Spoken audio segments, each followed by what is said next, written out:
वालेकुम, आप देख रहे हैं प्रोग्राम द टॉक शो और मैं हूं बतूल राजपूत। आज के प्रोग्राम में हम मईशत के हवाले से बात करेंगे। आईएमएफ के साथ पाकिस्तान की डील हो गई। इमीडिएटली पाकिस्तान को 1.2 बिलियन डॉलर्स भी मिल जाएंगे, लेकिन वो जो 20 से 30 बिलियन डॉलर्स का कर्जा है जो आने वाले वक्त में पाकिस्तान को देना है, वो भी बढ़ता जा रहा है। उसके लिए हमारी क्या तैयारी है? ये बहुत बड़ा चैलेंज है कि जो मदद या जो डील आईएमएफ की तरफ से की गई है वो 3 मुख्तलिफ गवर्नमेंट्स डील करेंगे। इसमें ट्रांसपेरेंसी और सस्टेनेबिलिटी का जो एलिमेंट है उसको भी आज के प्रोग्राम में एड्रेस करेंगे। मेरे साथ बहुत अच्छा और रेलिवेंट पैनल मौजूद है। डॉक्टर खाकान नजीब साहब मुझे ज्वाइन करें, इकोनॉमिस्ट हैं। हारून शरीफ साहब मुझे ज्वाइन करें, इकोनॉमिस्ट हैं और दोनों ही बड़ी पर्टिनेंट और क्लियर ऑब्जर्वेशन रखते हैं मईशत के हवाले से। मुस्तकबिल की बात करेंगे कि ये पैकेज पाकिस्तान के लिए आसानी किस हद तक पैदा कर सकता है। हारून शरीफ साहब, आपसे शुरुआत करना चाहती हूँ।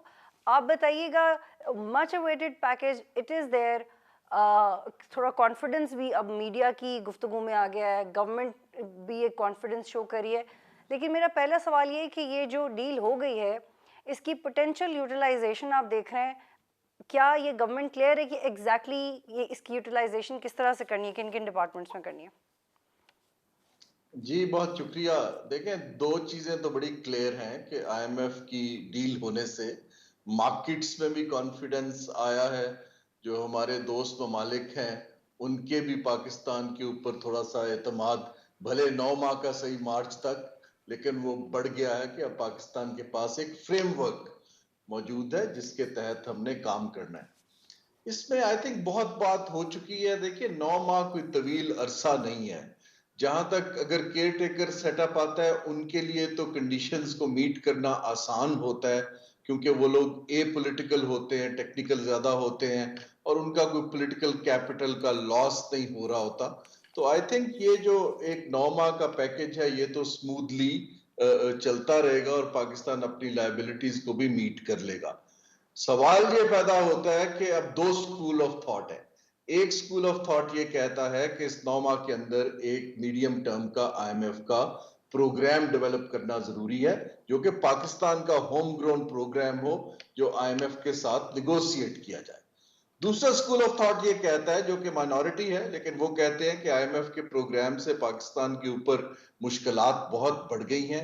खास तौर पे जो हमारा आम आदमी है, यूटिलिटी बिल्स बढ़ गए हैं, कंपनियों का ईज ऑफ डूइंग बिजनेस ऊपर चला गया है, तो पेट्रोल की लेवी लगने से फ्यूल प्राइसेस जो है वो हाई रहेंगी।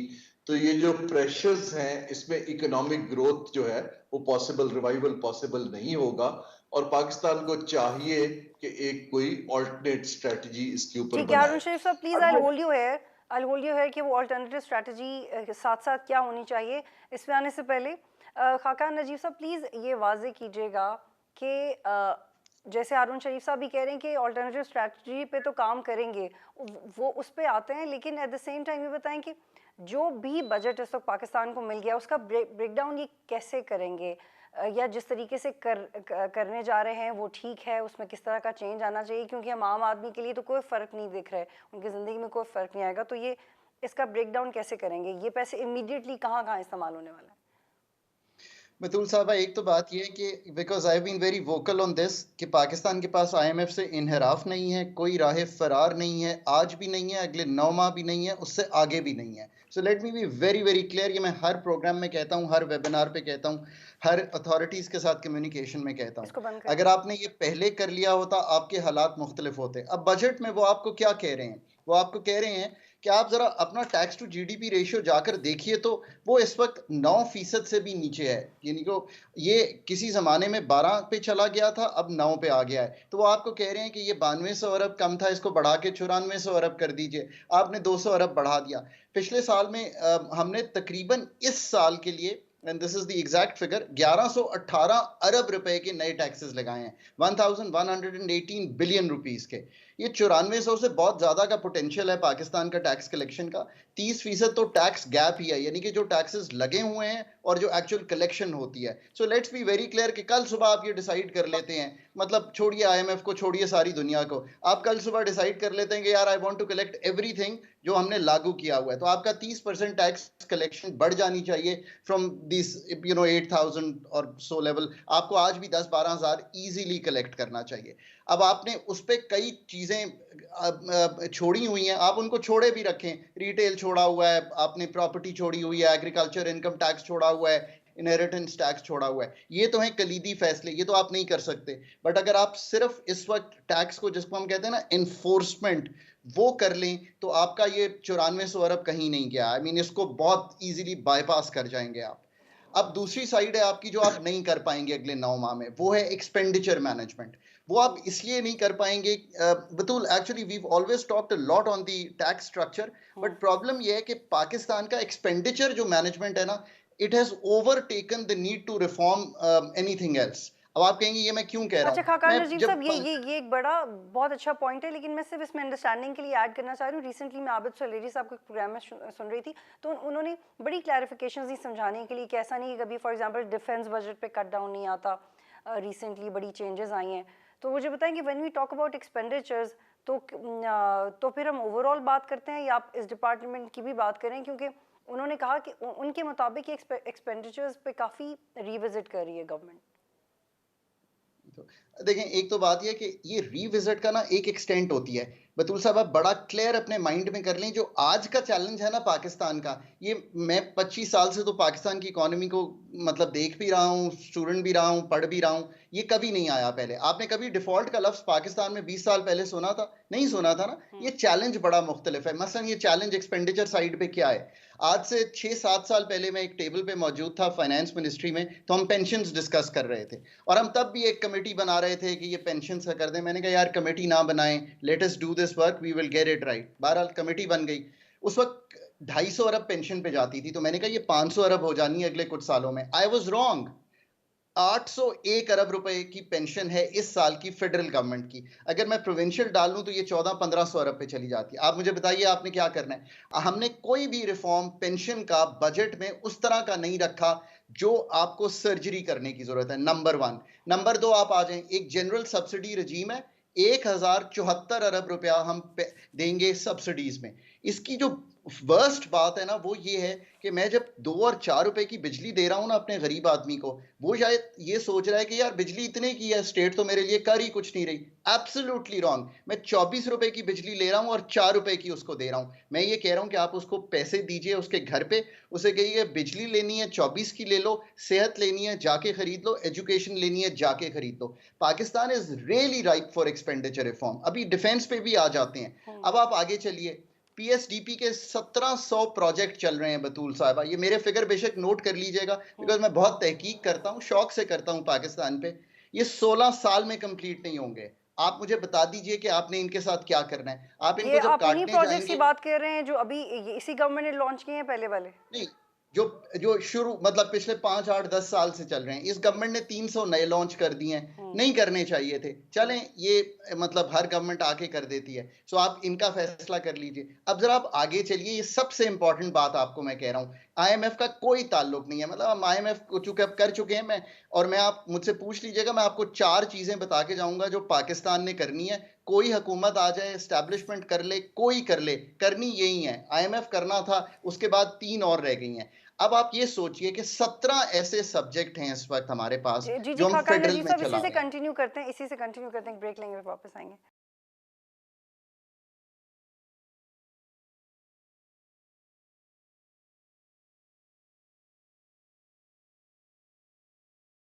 हारून शरीफ साहब, आप पहले बात कर रहे थे ऑल्टरनेटिव स्ट्रैटेजी की, लेकिन जिन 3 नुकात पे बात करना चाह रहे हैं खाकान नजीब साहब, उसको भी मैं आगे बढ़ाऊंगी बाद में। तो आप बताएं कि क्या मुतबादिल स्ट्रैटेजी आपको लगता है कि प्रपोज की जा सकती है? देखिए, मुतबादिल स्ट्रेटजी कोई एक नुक्ते पे नहीं होती। पहली बात तो ये है कि खाकान ठीक कह रहे हैं कि हमारा इस कदर जो है एक्सपेंडिचर आउट ऑफ कंट्रोल है कि हम अपनी हैसियत से कहीं ज्यादा कमिटमेंट्स किए बैठे हैं जो किसी भी तरह पूरी नहीं कर पाएंगे। चाहे थ्रो फॉरवर्ड हो डेवलपमेंट प्रोजेक्ट्स का, चाहे हमारा स्टेट ओन्ड एंटरप्राइजेस ब्लीड कर रही हो। तो एक तो बड़ा क्लियर है कि हमें वहां पर खर्चे को रोकने की जरूरत है, हुकूमत की साइज को रैशनलाइज करने की जरूरत है। उससे शायद बहुत ज्यादा 1-8 साल में बचत नहीं हो, लेकिन जो सिग्नल जाएगा कि पाकिस्तान बहुत संजीदा है रिफॉर्म करने के लिए, वो हुकूमत की तरफ से जाना चाहिए। अब आपका दूसरा सवाल देखिए, जो ऑल्टरनेट होता है ये कोई ओवरनाइट नहीं होता। ऑल्टरनेट एक सिमत होती है कि आप एक फैसला करते हैं कि अब हमने कर्ज के ऊपर इन्हिसार कैसे कम करना है, हमने इन्वेस्टमेंट को कैसे लाना है, और अगले 2-3 साल में इन्वेस्टमेंट आने की एक ही लाइन है, वो आपके पास एग्जिस्टिंग एसेट्स को बेच कर ही आ पाएगी जो प्रॉफिटेबल है। हमारे पास अभी नया इन्वेस्टर नहीं आएगा जब तक पाकिस्तान इकोनॉमिक रिवाइवल की तरफ नहीं जाता, पॉलिटिकल स्टेबिलिटी की तरफ नहीं जाता। तो हमें इन स्ट्रेटजीज को सीक्वेंस करना होता है। जिस भी मुल्क ने ये आईएमएफ से और आईएफआई पर इन्हिसार कम किया है, उन्होंने ये कोई 10 से 15 साल की स्ट्रेटजी बनाई है जिसमें ये इन्हिसार और तसलसल से आप ये काम करते हैं। हमारे दोस्त ममालिक जो हमें एक बात बारहा कह रहे हैं, चाहे चीन हो चाहे सऊदी अरेबिया हो, वो हमें ये कह रहे हैं कि आप कंटिन्यूटी नहीं रख पा रहे हैं। तो जो भी पॉलिसी बनाएं उसको इम्प्लीमेंट करने के लिए हमें कुछ इदारे चाहिए होंगे। मैं बार बार कह रहा हूं कि ये सियासी लोगों का माइक्रो मैनेज करना काम नहीं है। ठीक है हारून शरीफ साहब, ये वाजे करें ठीक है। कि जब हम एक्सपेंडिचर रिफॉर्म्स की बात करते हैं तो वो कौन से एक्सपेंडिचर्स हैं जो बगैर ज़्यादा वक्त लिए, जिसमें हमें पॉलिटिकल कंसेंसस भी ज़्यादा नज़र आए, क्योंकि आपको पता है कि फिर ब्यूरोक्रेसी भी अपने कंसर्न्स दिखाती है। जैसे रिसेंटली कुछ इकदाम किए गए थे तो उसमें भी फिर ओवरऑल पे स्केल इंक्रीज़ किया गया था। तो वो सरकारी सतह पे एक एक्सपेंडिचर रिफॉर्म में ऐसा कौन सा पहला कदम हो सकता है जो बगैर किसी लड़ाई के स्मूथली हल भी हो जाए और उसका फ़ायदा भी हो? जी देखिए, ये जो एक्सपेंडिचर रिफॉर्म्स होती हैं, मैंने इसको मैं यूके में था जिस वक्त उन्होंने इसको शुरू किया। सबसे पहली चीज तो ये है कि आप जो स्टेट का एक्सपेंडिचर इस वक्त कर रहे हैं उसको फ्रीज कर देते हैं कि इसको हमने 3 साल बढ़ाना नहीं है। जब आप फ्रीज कर देते हैं तो उसी में मैनेज इवेंचुअली करें जो ऑलरेडी सेट है। आप पहले तो एक फैसला कर लेते हैं। अगर आप सबसे पूछने लग पड़ेंगे ये क्यों भी क्या करना है, तो हर बंदे की जो काम होता है वो कहेगा जी मुझे तो इससे दुगना पैसा चाहिए। तो ये ऊपर से आपको एक स्ट्रॉन्ग डिसीजन लेना पड़ता है। जो आपके पास लो हैंगिंग फ्रूट है वो आपके पास स्टेट ओन्ड एंटरप्राइजेस का है। आई एम नॉट सेइंग कि नेसेसरीली प्राइवेटाइज करें, बट एटलीस्ट उनको प्रोफेशनल मैनेजमेंट को देके जो टैक्स पेयर के पैसे से आप पे ऑफ कर रहे हैं उसको कम कर दिया जाए। जहां तक पेंशन रिफॉर्म्स हैं उसमें वक्त लगेगा, लेकिन उसको इनिशिएट करने की जरूरत है कि हम जो पेज एंड पेंशन फंड्स जो हैं, अभी तक जो पेंशन कटती है एम्प्लॉयज की वो प्रॉपरली फंडेड भी नहीं है, वो कहीं इन्वेस्ट नहीं होती है। जब वो इन्वेस्ट नहीं होती है तो उसका रिटर्न नहीं आता है। दूसरी चीज, ये बिल्कुल खाकान ने ठीक कहा कि पेंशन रिफॉर्म पे काम करने की जरूरत है। तीसरी चीज, साइज ऑफ द गवर्नमेंट। आप देखिए फेडरल गवर्नमेंट तो चौड़ी से चौड़ी बढ़ती जा रही है, 80-80 वजारतें चला रहे हैं। बहुत सी मिनिस्ट्रियां थी नहीं, जैसे आपका प्राइवेटाइजेशन कमीशन को मिनिस्ट्री बना दिया, प्लानिंग कमीशन को वजारत बना दिया। वी नीड टू, और इसके ऊपर डॉक्टर इशरत का सबका एनालिसिस अभी किया है, हमारा एक्सपेंडिचर रिव्यू, उसके अंदर सारी ये सजेशंस लिखी हुई हैं। अब सवाल ये पैदा होता है कि हुकूमत उसको तरजीह में कैसे लाती है, सीक्वेंस कैसे करती है। मैं फिर रिपीट करूं, इससे कोई ड्रास्टिकली खर्चे कम नहीं हो जाएंगे, लेकिन लोगों को एतमाद आएगा कि हुकूमत इस सिमत में चल पड़ी है। 3 से 5 साल लगते हैं, ये कोई बटन दबा के रिफॉर्म। ठीक है हारून शरीफ साहब। खाकान नजीब साहब, आप बताइएगा कि जिस डायरेक्शन की बात कर रहे हैं हारून शरीफ साहब, क्या उसमें एक स्लाइट चेंज आप देखते हैं कि वाकई ये वो डायरेक्शन से सेट हो रही है? क्योंकि एटलीस्ट हम ये सुन तो रहे हैं कि होपफुली हमारा आखिरी प्रोग्राम होगा, हमें जाने की ज़रूरत नहीं पड़ेगी। ये 400 मिलियन के प्रोजेक्ट की भी बात हो रही है, फौज चीज़ों से सिक्योरिटी भी मिल रही है, म्यूचुअल अंडरस्टैंडिंग की भी बात हो रही है। लेकिन आप इस बात पर यकीन रखते हैं कि वो एक वाज़ेह सिमत एटलीस्ट तय होने जा रही है? एक तो शुक्रिया हारून साहब ने जो बाकी जो रह गए थे एक्सपेंडिचर रिफॉर्म्स से बहुत अच्छी तरह बयान कर दिए हैं। So we are on the same page. मैं बिल्कुल समझता हूँ उन्होंने ठीक बयान कर दिया है कि क्या एक्सपेंडिचर का ओवरऑल रिफॉर्म है और वो बहुत ज़रूरी है और वो दुनिया को बताएगा कि वी आर सीरियस। अब आप जहाँ खड़े हैं, सो मैं ये कहता रहा हूँ कि पाकिस्तान के पास IMF से कोई इन्हराफ नहीं है। अब आपको IMF के अगले प्रोग्राम से भी कोई राह फरार नहीं है। अब करना क्या है? IMF का ये प्रोग्राम कंप्लीट करना है। बतूल फिर मैं गुजारिश करूंगा, पाकिस्तान ने 21 बार IMF का जो प्रोग्राम है एंटर किया और 21 की 21 बार उस प्रोग्राम को कंप्लीट नहीं किया। सवाए 13-16 का जो प्रोग्राम है, जो डार साहब ही वजीर खजाना थे, चूंकि मैं उनके साथ बैठ के छोटी टीम में एंकर करता था वो प्रोग्राम, सो मुझे बखूबी मालूम है। अब आपने 23वां प्रोग्राम एंटर किया, इसको कंप्लीट करने की पहले टीम पुटअप कर लें। आपने अगर पिछला प्रोग्राम नहीं कंप्लीट किया तो इंट्रोस्पेक्शन करें कि क्यों नहीं कंप्लीट किया। नाउ इस प्रोग्राम को तब्दील करना है, जैसे हारून साहब ने इनिशियली रखा कि कोई स्कूल ऑफ थॉट है, मैं उस स्कूल ऑफ थॉट का हूं, इसको तब्दील करना है into an extended fund facility जो 3 से 4 साल के लिए हो, और वो डीपर हो, और वो पाकिस्तान के जो रिफॉर्म्स हैं उनको दुनिया के सामने खोल कर रख सके। उसकी तैयारी आज शुरू कर दें, वरना फिर आप ये कहेंगे कि IMF आई, उन्होंने ये कहा, हम कुछ नहीं कर सके। कर सकते हैं, आप रख लें। लेकिन आप आपको लगता है कि ये लिख सकते पॉलिटिकल हैं, स्लोगन की लिख हद तक ठीक है, इलेक्शन में काम आ जाएगा कि इंशाल्लाह हमारा आखिरी प्रोग्राम होगा, अदरवाइज इसकी कोई तैयारी नहीं है? जी, अदरवाइज तो आपने एक और IMF के प्रोग्राम में जाना ही जाना है। सो ये तो 2 चीजें जो आपने करनी है। अब तीसरी चीज आपने ये करनी है कि अगर आप शॉर्ट रन में बचना चाहते हैं डेट रीस्ट्रक्चरिंग से, तो उस पे काम शुरू कीजिए। वो कैसे होगा?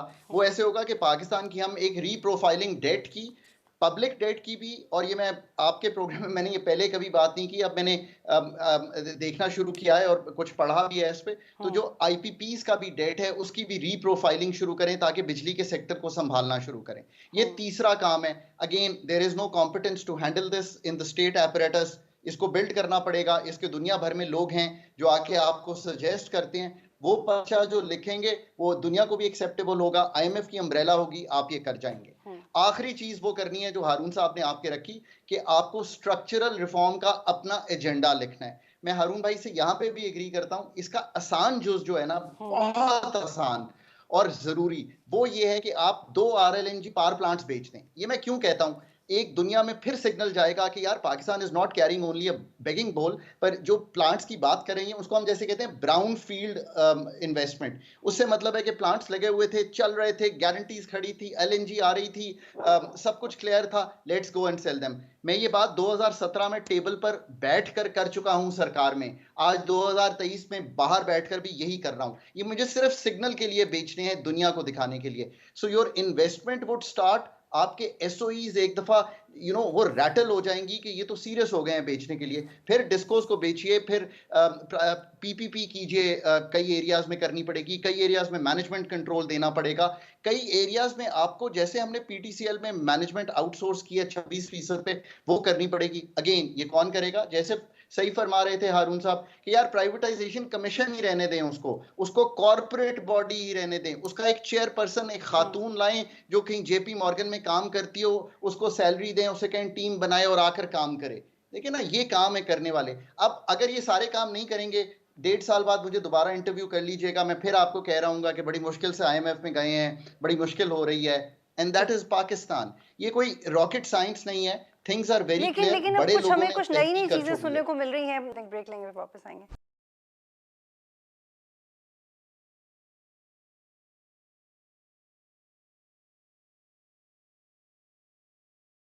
प्रोग्राम में खुशामदीद। हारून शरीफ साहब और खाकान नजीब साहब, मैं आप दोनों को एड्रेस करके ये कहना चाहती हूँ कि ये इनकरेजिंग तो है, सुनने में भी अच्छा लगता है कि पाक फौज और गवर्नमेंट मिल के, जैसे हमने ग्रीन इनिशिएटिव की लॉन्चिंग सुनी, एग्रीकल्चरल रिफॉर्म्स की बात हो रही है, ट्रिलियंस तक मीशत चली जाएगी इसकी बात हो रही है, लेकिन एट द सेम टाइम ये भी खबरें आ रही है कि क्या इनकी फाइनेंसिंग स्मूथ होगी, ये एग्जैक्टली होगा क्या, इसका स्ट्रक्चर किस तरह से होगा? हारून शरीफ साहब, तो पहले आप बताइएगा कि जो 400 मिलियन सपोज हमें एक प्रोजेक्ट के लिए चाहिए, उसके बारे में ये एक स्टोरी की गई है कि वो भी गवर्नमेंट थोड़ा रिलक्टेंट है, वो इतना स्मूथली नहीं हो सकता। तो आप बताइएगा कि ये इलेक्शन से पहले किस तरह से गवर्नमेंट इसे हैंडल करेगी when we need money for other things too. जी, आई डोंट थिंक इलेक्शन से अब तो उसके अंदर कुछ हफ्ते रह गए हैं। देखिए, ये जो काउंसिल बनी है, ये तो पर्टिकुलरली हमें गल्फ कंट्रीज बार बार कह रहे थे कि जी आपके लोग बदल जाते हैं, आप लोग काम नहीं करते, तो आप ब्यूरोक्रेसी को जरा स्पीड अप करें, इसको ओवरसी करें। इसमें मतुल जो इम्पोर्टेंट चीज समझने की ये है कि ये काउंसिल तो गवर्नमेंट टू गवर्नमेंट ट्रांजैक्शंस की बात कर रही है, और इनको, मेरी अभी राय ये है कि इनको एक दो बड़ी रिफॉर्म्स, जैसे बात की कि अगर हमने प्राइवेटाइज करना है या कोई एसेट्स बेचने हैं, इस काउंसिल को उसको ओवरसी करना चाहिए। असल चीज जो है हमारी वो तो ये है कि जब प्राइवेट सेक्टर इन्वेस्टर इन्वेस्ट करना शुरू करेंगे, उसको भी टाइम लगेगा 2-3 साल। और इस काउंसिल को रिफॉर्म, मेरी इस काउंसिल को ये जो 400 अरब का 400 मिलियन का बजट है, ये तो आई थिंक गवर्नमेंट के पास भी फिजिकल स्पेस नहीं है और उनको एक दिन में चाहिए भी नहीं, क्योंकि इस काउंसिल के सब मेंबरान जो हैं वो इतने हाई पावर्ड हैं और वो ऑलरेडी अपना काम कर रहे हैं, तो पीएम सेक्रेटेरिएट के अंदर ये काम हो सकता है। लेकिन हमारे इस काउंसिल को चाहिए कि इम्प्लीमेंटेशन के लिए एक स्पेस क्रिएट करे जहां पर रियली रियली क्रेडिबल प्रोफेशनल्स आ सके, जिनका सियासत से ताल्लुक ना हो। ये रिफॉर्म है जो मैं चाहता हूं, डेलीगेशन टू प्रोफेशनल्स। ये रिफॉर्म नहीं है कि पॉलिटिशियन खुद माइक्रो मैनेज करके प्रोजेक्ट करते फिरे। ये मैं इससे इख्तलाफ कर। जी खाकान नजीब साहब, आप इसको किस तरह से देखते हैं? जो जिस तरह से इसकी मार्केटिंग की जा रही है, जिस तरीके से इस पे कॉन्फिडेंस का इजहार किया जा रहा है, आपको लगता है कि इसमें सस्टेनेबिलिटी का फैक्टर भी इतना ही होगा? अल्लाह करे हो, लेकिन आप क्या समझते हैं? देखिए, मैं ये समझता हूँ कि एक क्लॉग्ड आर्टरीज का स्टेट एपरेटस है। मतलब मेरे दिल की जो आर्टरीज हैं वो क्लॉग हुई हुई हैं। उनको हम जब भी कोई कामयाब काम करते हैं ना, मैं 2-3 कामयाब काम सामने रखता हूँ। हमने इनकम सपोर्ट प्रोग्राम को मेन गवर्नमेंट से निकाला, कामयाब। हमने इसी तरह पाकिस्तान रेमिटेंस इनिशिएटिव को साइट पे रन किया। हमने ये रन किया जो हमारा इसके साथ फैटफ के साथ प्रोग्राम था, इसको हमने बाईपास करके रन किया, कोऑर्डिनेट किया। इसी तरह आप कोविड के टाइम की देख लें, वहाँ एस्टैब्लिशमेंट ने ये दो चीज़ों को कोऑर्डिनेट किया। I think this is what they have in mind. I think middle east के साथ साथ अगर मैं हारून साहब मुझे इजाजत दें तो मैं ये भी ऐड करूंगा कि शायद सीपैक 2 जो है वो भी उनके जहन में हो कि वहां से भी पैसे लाए जा सकते हैं। सो 2019 में वी बोथ नो दैट एक रिफाइनरी की बात हुई, आज 2023 में आपसे गुफ्तगू कर रहा हूँ, अभी भी बात ही हो रही है। सो दीज आर प्रोजेक्ट्स जो कि फंस जाते हैं हमारे सिस्टम में। अब वो फंस इसलिए जाते हैं because we don't have the competence level. Privatisation commission है, बीओआई है, एनर्जी सेक्टर है, इन सब में आपको कॉम्प्लेक्स प्रॉब्लम्स को प्रोफेशनल्स चाहिए। अब प्रोफेशनल्स का कोई इनटेक नहीं है। इवन प्राइवेटाइजेशन कमीशन के अलावा आप अगर प्लानिंग कमीशन को भी देखें तो आपको यही काम करना होगा। इनको कॉर्पोरेट बॉडीज बना के इनको आपको लाना पड़ेगा। अब वो नहीं है, उसको हम बाईपास करने के लिए इस तरह का काम करते हैं ये काउंसिल्स का, बिकॉज एस्टैब्लिशमेंट का एक सवियर पुश के अगेन शोकेस कर सकते, रिफाइनरी का प्रोजेक्ट लेट से पुश कर जाते हैं हम। I think that's a good one. अगर हम एयरपोर्ट्स का प्रोजेक्ट पुश कर जाते हैं, मुझे याद है अगर वैसे मैं गलत नहीं याद कर रहा तो हारून साहब came to us with some people on the he was sitting next to me in that meeting if I remember correctly, and हम उस वक्त भी एयरपोर्ट्स की बात कर रहे थे, कतरीज थे, he can correct me. So अब फिर दोबारा हम बात करें, so to push that through this council may be helpful. क्या इसकी इफादियत लॉन्ग टर्म होगी? आई थिंक लॉन्ग टर्म तो आपको ये जिन इदारों की हम बात कर रहे हैं कॉर्पोरेट बॉडीज, इनको ठीक करना पड़ेगा। बट पुश यहाँ से आ सकता है। एक चीज यहाँ से आ सकती है, कंटिन्यूटी आ सकती है कि हम अगले 5 साल सीरियस हैं कि एग्रीकल्चर में भी पैसे लाएंगे, हम सीरियस हैं कि हम ये कुछ बेचेंगे भी, हम रिफाइनरीज भी लगाएंगे, हम सीपैक 2 भी करेंगे। ठीक है, ठीक है। मैं मेरे पास आखिरी 2 मिनट है, मुझे अब दोनों से एक छोटा जवाब चाहिए एक सवाल का कि जहाँ पे बड़े बड़े मुतालबात किए गए आईएमएफ की तरफ से, वहाँ पे ये भी तो कहा जा रहा था कि पॉलिटिकल स्टेबिलिटी भी होगी तो चीज़ें आसान हो जाएंगी, आप महंगाई कम करें। पॉलिटिकल स्टेबिलिटी के लिए तो फिर भी नज़र आ रहा है कि 10-12 जमातें साथ खड़ी हुई हैं, लेकिन सर महंगाई के लिए तो कुछ समझ नहीं आ रहा कि महंगाई किस तरीके से लेके आएंगे नीचे।